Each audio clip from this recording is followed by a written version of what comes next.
The reason why it's not trending on Twitter is a good counterpoint to Rocco, right? It's not an insidery media thing, right? Most of the people on Twitter, if Twitter was so insidery, everybody would talk about the Twitter IPO. Point. It's a general. Instead, people are talking about world affairs and news stories and random stuff like that. In terms of BuzzFeed, I got to look at the homepage right now. I just got on here.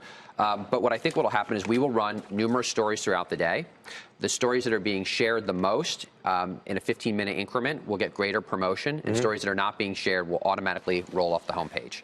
And that's how the site basically functions for everything. Right. You hired Peter Loria earlier this year. He's doing a lot of business coverage. How is the business coverage? Peter's had some amazing scoops. I mean, the one that he did around CBS, building the over-the-top news network, that was a huge hit.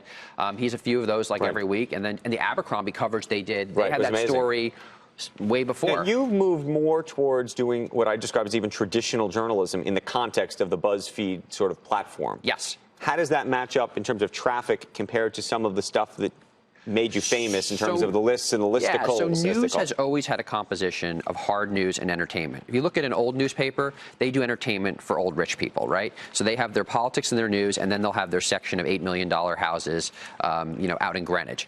We're for young people. We're young media. So we do stories on politics. We do stories on business. But we do web culture and memes because that's what young people want instead of a fine dining section. It's about 30% of our traffic goes to what we call verticalized content.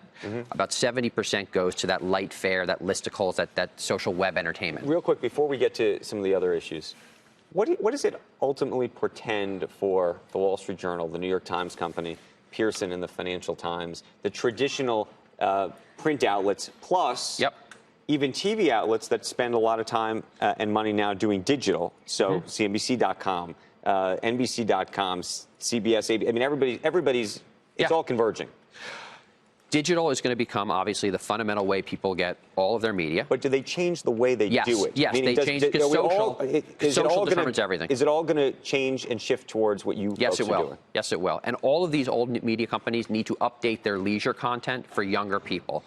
The average viewer right now of network television is 47 or 53. That's because the content is not geared towards a young person. So young people want hard news, but if these old media companies want any shot at rebooting themselves, they got to change the content composition and they got to focus more heavily on social.